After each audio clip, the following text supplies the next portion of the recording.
So when I cut the rubber from the balloon, जो ये गुब्बारा था वो इस तरफ क्यों गया, ठीक है। So this is what we have to do today. So this balloon went towards that side because of third law of motion.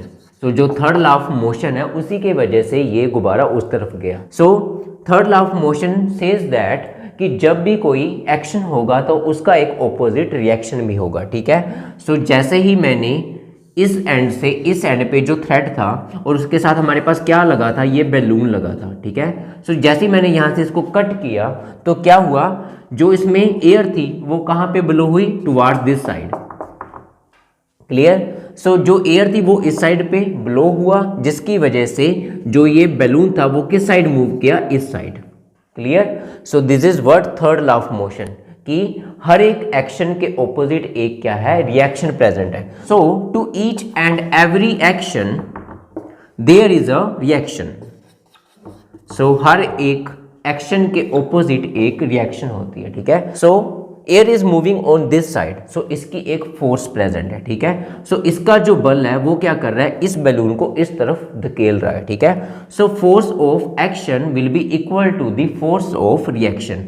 So जो एक्शन की फोर्स है वो हमेशा क्या होगी, रिएक्शन के ऑपोजिट होगी, clear. So action and reaction forces will be equal and opposite to each other, clear. अब हमें पता है कि जो एक्शन एंड रिएक्शन की फोर्सेस हैं वो इक्वल है, ठीक है। Forces of action and reactions are equal, but कभी भी एक्सेलरेशन इक्वल नहीं आती। चाहे किसी एक्शन की फोर्स रिएक्शन के बराबर होगी, बट इन दोनों एक्शन रिएक्शन का हमेशा एक्सेलरेशन सेम हो ये जरूरी नहीं है। क्यों, क्योंकि जो एक्सेलरेशन है वो किस पे डिपेंड करता है, मास पे। Mass of the different objects are different, क्योंकि उनका मास अलग अलग है, इसका मतलब उनकी एक्सेलरेशन भी डिफरेंट होगी, ठीक है। बट जो फोर्सेज होगी एक्शन और रिएक्शन की वो होगी बिल्कुल सेम, ठीक है। अब ये क्या चीज है इसको हम समझेंगे by an example, clear. So let's do that. So this phenomena is known as conservation of momentum, ठीक है। So what is the meaning of conservation. Conservation का मतलब है किसी चीज को कंजर्व करना या संभालना। ये क्या चीज है इसको हम समझेंगे with the help of an example. So let's do that. So see here हमारे पास ये दो बॉल्स गिवन है। So ball A and ball B, clear. So एक का वेट है m1 और एक का वेट क्या है m2। So now we have two balls, ball A and ball B, clear. So m1 और m2 इनका मास है, clear. So mass m1 is of A ball, mass m2 is of B ball, clear. Now these two balls are going in same direction, means ये भी इस तरफ जा रही है और ये भी इस तरफ जा रही है। सो हम दोनों को क्या इस तरफ मूव करवाएंगे। सो जो ये दोनों बॉल है किस तरफ जा रही हैं, इस डायरेक्शन में जा रही हैं, क्लियर। अब जो इसकी इनिशियल वेलोसिटी है दैट इज UA एंड इसकी इनिशियल वेलोसिटी क्या है, UB, ठीक है। अब एक सिनारियो लो कि UA is more than UB, इसकी वेलोसिटी ज्यादा है इससे। सो A बॉल B के साथ क्या करेगा, कोलाइड कर जाएगा। क्यों, क्योंकि इसकी जो B बॉल है उसकी वेलोसिटी कम थी और इसकी वेलोसिटी क्या थी, ज्यादा। सो ये उससे जल्दी आगे जाएगा तो इसके साथ टकरा जाएगा, clear. So ball A will collide with ball B। So इन दोनों का कोलिजन B और A बॉल का कितने समय के लिए हुआ। So collision of B and A will takes place for time t। उन दोनों का कोलिजन t टाइम के लिए हुआ, क्लियर। सो दोनों के कोलिजन के बाद जो इसने फोर्स लगाई इस पे, सो इसकी फोर्स है FAB। So force exerted by ball A on the B is AB and force exerted by B on the A is BA। हमें ये पता है कि in this universe each and everything is exerting a force on the other thing, कि जब भी दो चीजें एक दूसरे के टच में आएंगी तो ये चीज अपने मास की वजह से, अपनी जो वेलोसिटी है उसकी वजह से दूसरी चीज पे क्या लगाएगी, एक फोर्स लगाएगी, ठीक है। और दूसरी चीज भी अपनी वेलोसिटी और मास की वजह से इस पे क्या लगाएगी, एक फोर्स लगाएगी। सो इसकी फोर्स क्या है AB और जो B बॉल है उसकी फोर्स क्या है BA, clear. So after collision इनकी जो अब वेलोसिटी है वो क्या हो जाएगी, चेंज हो जाएगी, क्लियर। जो इसकी जो इनिशियल वेलोसिटी थी वो किस में चेंज हो जाएगी, फाइनल वेलोसिटी में, क्योंकि दोनों के कोलिजन के बाद उनकी वेलोसिटी में फर्क आएगा ना, क्योंकि उनकी स्पीड चेंज हो जाएगी, ठीक है। सो इसकी जो वेलोसिटी है that will change into VA। This is the final velocity of A ball and this is the final velocity of B ball, ठीक है। सो B की फाइनल वेलोसिटी कितनी है, VB, clear. So this is we have now we know momentum. So momentum क्या चीज है, in the second law of motion we have done thing. Momentum क्या चीज थी, momentum was m into we, mass into velocity, ये चीज थी। Clear. अब देखो मोमेंटा। सो मोमेंटा क्या चीज है? Momenta means this is the plural form of momentum.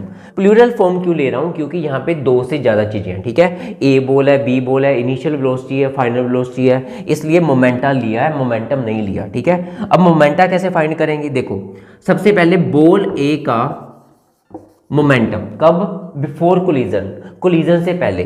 तब क्या था? मास उसका था m1, ओके, और उसकी वेलोसिटी कितनी थी? ua, ये थी बिफोर कोलिजन। आफ्टर कोलिजन क्या हुआ? बोल ए का जो मोमेंटा हुआ वो कितना हुआ? m1 into V A after collision, ठीक है। So m1 into U A before collision and m1 into V A will be after collision, momentum of the ball A. Next is ball B, इसका जो before collision momentum था that will be m2 into U B and after collision it is m2 into V B. So this is after collision momentum, this is before collision, clear, of ball B. Next thing we have change in momentum. अब change in momentum क्या है? दोनों का निकालो। Change in momentum for ball A and ball B. So ball B और ball A दोनों का momentum निकालना है, change in momentum. Change in momentum मतलब इनिशियल और फाइनल का चेंज, ठीक है। सो देखो जो चेंज इन मोमेंटम ऑफ ए बोल है उसका कितना आया? बोल ए के लिए है this is m1 into V minus U over T, क्योंकि चेंज इन मोमेंटम क्या था? v is the final velocity, u is the initial velocity, इसको ये लिख लो a और a, ठीक है। और t क्या है? टाइम, कितने समय के लिए। सो इसका जो मोमेंटम था कितने समय के लिए था? Change in momentum. Similarly b के लिए हमारे पास क्या है? Change in momentum of ball b is m2 into V B minus U B upon time t, clear. So दोनों हमारे पास आ गए, change in momentum of A, change in momentum of B. Now we know A and B ball आपस में collide किए हैं, ठीक है। अब हमें पता है कि जब भी कोलिजन होगा तो इसने फोर्स लगाई इस बॉल पे, ए ने फोर्स लगाई बी बॉल पे और बी ने फोर्स लगाई ए बॉल पे। और according to third law we know each and every action there is equal and opposite reaction, ठीक है। सो जितनी फोर्स ए ने बी पे लगाई उतनी ही फोर्स बी ने ए पे भी लगाई, ठीक है। सो दोनों की जो फोर्स है that is F A B and F B A, वो क्या होगी? बराबर होगी, बट इन ऑपोजिट डायरेक्शन। मतलब एक फोर्स होगी नेगेटिव में, दूसरी फोर्स होगी पॉजिटिव में। So F A B is equals to minus F B A, okay.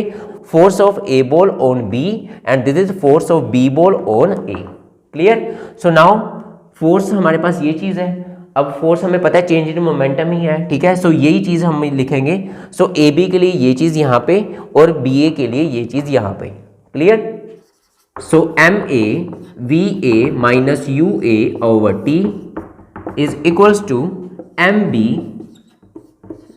We B minus U B over T. देखो टी से तो टी कैंसिल हो गया, क्लियर। अब बचा क्या? सिर्फ ऊपर वाला ये, बट ये माइनस में है क्योंकि फोर्स क्या है? ऑपोजिट है एक दूसरे के, क्लियर। अब इसको सॉल्व करो। M A into V M A V A, okay, minus M A minus U A. So M A minus, so M A into U A will be M A U A minus का, यहाँ पे क्या आ गया? Minus M B into V B minus M B into V B minus minus plus M B into U B, ये चीज आ गई। देखो यहां पे माइनस है जो उस तरफ ले जाओ, यहां पे जो माइनस है वो इस तरफ ले आओ। So M A V A plus M B V B, इन दोनों को क्या करेंगे? माइनस का यहां पे आके प्लस हो गया, ठीक है।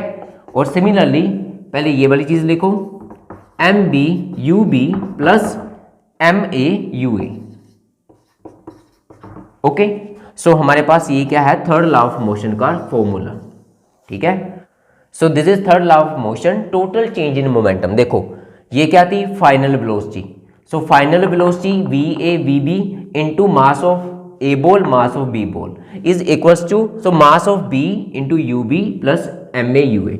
सो अब इसको थोड़ा सा मॉडिफाई कर लो कि जो एम ए यू ए है इसको पहले लिख लो, चाहे ये चीज़ है इसको चाहे यहाँ पे लिखो चाहे इसको यहाँ पे लिखो, कोई प्रॉब्लम नहीं है, ठीक है। Okay, so M A V A plus M B V B is equals to M A U A plus M B U B. Clear? So इनको जस्ट इंटरचेंज किया है। अब दूसरी चीज क्या कर सकते हैं, ये इसके बराबर है, ये इसके बराबर है। अब this is what, mass of A mass of B into initial velocity of A initial velocity of B. Clear? Mass of A mass of B, final velocity of A final velocity of B. So अब ये क्या चीज है, this is change in momentum का conservation. Clear? So इसका मतलब क्या है, जो टोटल मोमेंटम है वो क्या है, before collision and after collision same है। ठीक है? सो जो बिफोर कोलिजन था ये क्या था, तो ये किसका मोमेंटम था, ए बॉल का। ये किसका मोमेंटम था, बी बॉल का। ठीक है, बिफोर कोलिजन।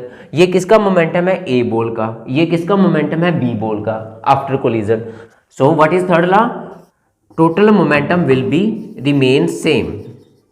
ठीक है, क्योंकि फोर्स सेम रहती है हमेशा, फोर्स भी, एक्शन और रिएक्शन की फोर्स सेम रहेगी बट इन ऑपोजिट डायरेक्शन, जिसकी वजह से मोमेंटम भी सेम रहेगा। ठीक है, so M A U A plus M B U B is equals to M A V A plus M B V B.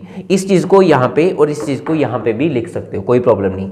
जो यू वाला है पहले लिख लो, M A U A plus M B U B is equals to M A V A plus M B VB. Okay, so this is total change in momentum will be constant or conserved. Clear? So this is third law of motion. Hope you will understand it. See you in next video. Thank you.